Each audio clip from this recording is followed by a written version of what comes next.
Greetings, friends. My name is Charles Kubanks, and I would like to welcome you back to Charles' classic playthrough of Crash Bandicoot, the Sane Trilogy. Crash Bandicoot 1. And we are up here. We finished traveling up the creek and up the waterfall. Don't know how we did that. There was no climbing involved, just going up logs. But here we are at the top of this mountain where there appears to be a temple, or just the face of a dog up there, and where Ripper Roo resides in its mouth. And who is Ripper Roo, you might ask? Well, let's get into it and see. Well, not before we are able to stare at the beautiful, handsome face of Aku Aku. Hint, direct attacks don't hurt him. Yes, this is him. He's just as insane as you are, if not more. And the graphics are so much better. Oh, so much better. I can just stand here and... What's going on over my shoulder? Yes, this is the boss. It's a puzzle game, I guess, where you time the big TNT by... This is another secret. You can stand in between these pillars. And stay away from Ripper Roo indefinitely, if you so desire. But you have to kill him. You just have to. You can't move on without destroying this pest of a creature. I mean, he is pretty crazy, so I don't blame Crash for wanting to at least knock him out. But, you know, using TNT, that's pretty lethal, pretty brutal of you, Crash. This is not an animal-friendly game. Oh! I forgot that... Oh well. See, that's the thing about these bosses. They're not really difficult, but you can die easily to them. You don't start off with Aku Aku.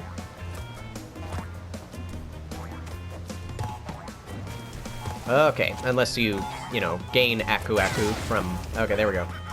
Number one. A number one, please. With ketchup, mayonnaise, mustard, and relish, please. Well, that didn't do a thing. He's not coming up this direction, so I shouldn't be hitting these TNT boxes. He just changes his pattern. That's all that happens. Oh dear. This is gonna go away before... Oh no.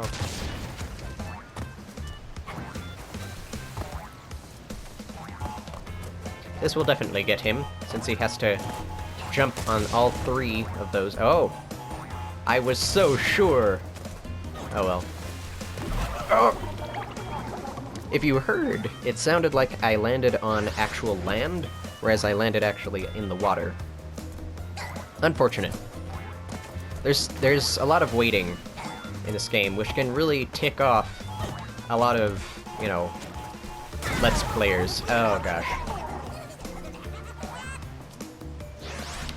Okay, back to the D-pad. I was using the analog stick again.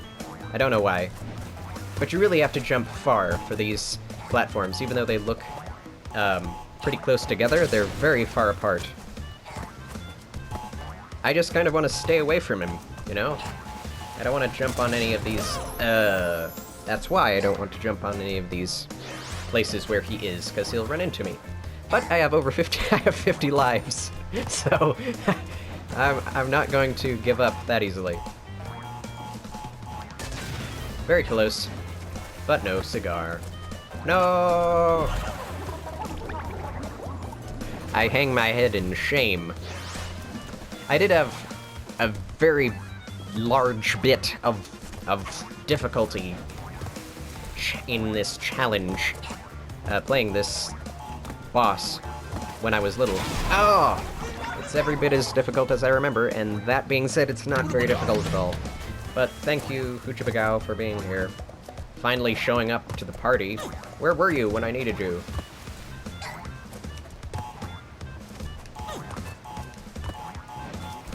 Not with me. Yeah, so there is a delay. You have to hit it. Oh! Okay. If not for Aku Aku, I would have died. dude! Ah! You can only move in 4 directions. And very carefully at that.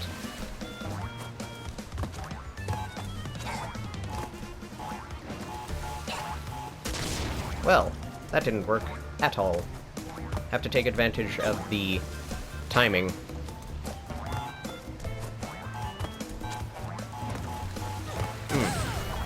Yeah, that's right on target, and yet I waited like a second.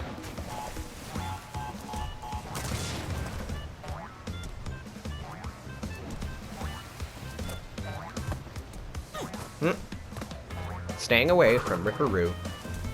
He also had a much more impressive laugh in the PS1 game. There we go. This should work. I mean, it'll take a long time.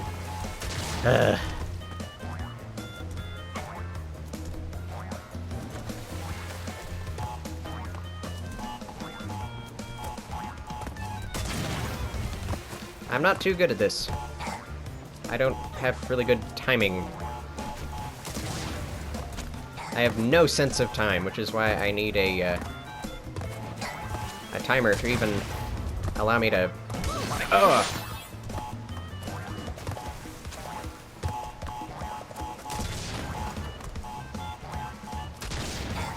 Why is this so hard for me?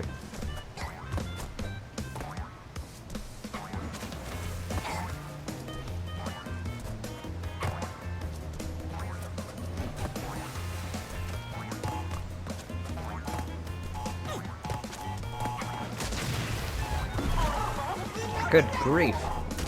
I might cut out some of this out. It's taking way too long to defeat Ripper Roo.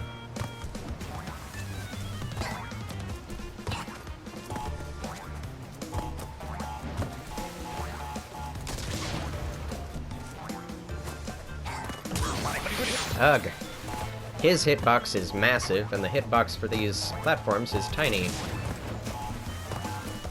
I escaped death. I ran straight into death.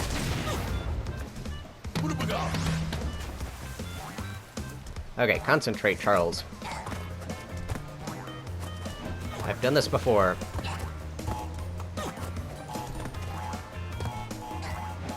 Ba-bum! There we go. If you listen to the original laugh track, that was impressively insane. It was almost frightening. Like, I mean, he was exactly like that. I hope... Nah, this is not gonna be it. I have to wait until it's right there, and he's at the far right of the screen.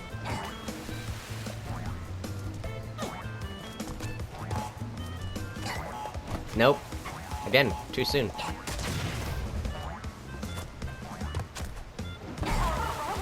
I tried something strange there. An idiotic thing to do. Why do I gotta be such an idiot?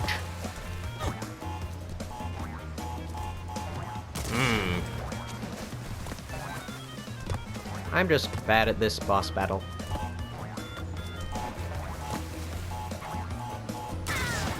Maybe if I actually timed it. If I actually tried timing it.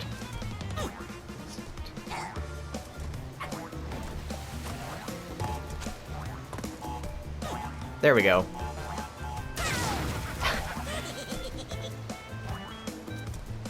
Oh, I know where he's coming.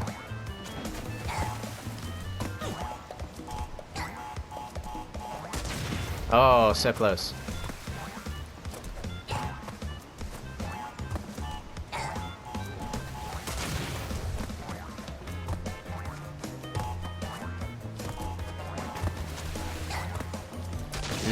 Not close at all. Sorry if I'm silent. Just thinking this through.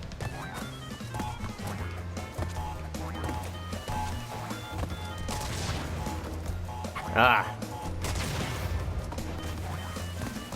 I'm not sure how to get around the fact that It takes less than 3 seconds for him to get halfway across the screen.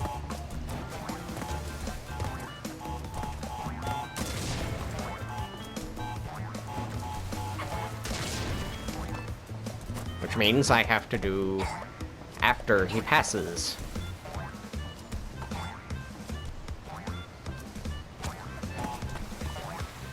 There we go. Yay! I'm doing the victory sign, even though I'm in the corner and can't see. Well, goodbye, Ripper Roo.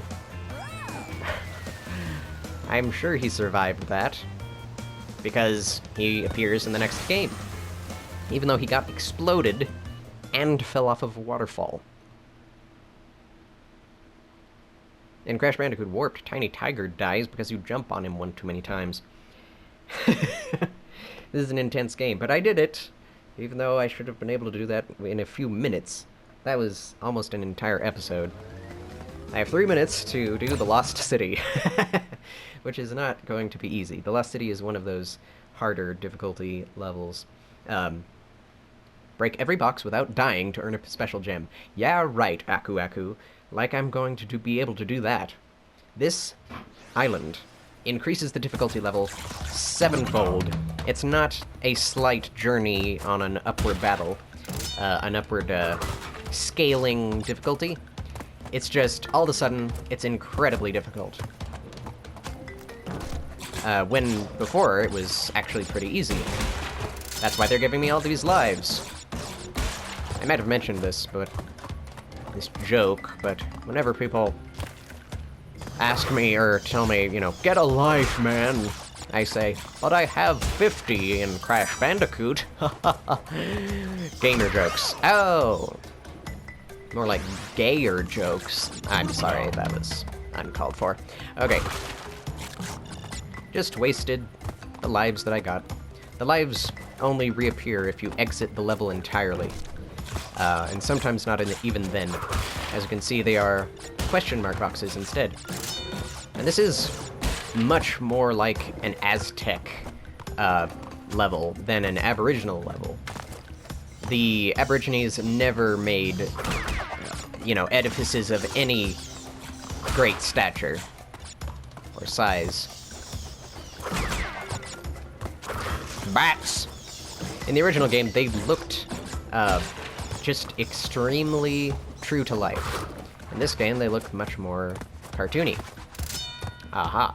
We have to backtrack in order to get that. If I die too many times in this, I will not do it. Oh, yeah. See, they give you enough Wumpa Fruit to where you can do this all day and just get tons of extra lives. Okay. Oh, I see that. I'm not going to give up. Okay. I'm dying. A lot. I don't know why. The more you play this game, the worse you get at it. There's a learning curve that's really, you know, very short learning curve, but then once you get to this level, it's intense. And, you know, it's something that you get worse at as time goes on, if you play for too long. If you... timed that incorrectly. If you're playing to try and get through it as quickly as possible, and you are playing it for a long time, you just lose concentration because you want to get through it faster, because you already beat this level, dang it.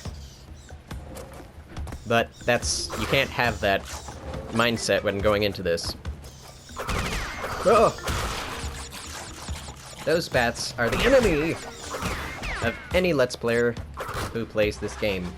But that's all the time that I have today, now that I got to the checkpoint. I'm going to say thank you for watching, God bless, and remain classy. We shall finish this episode next time.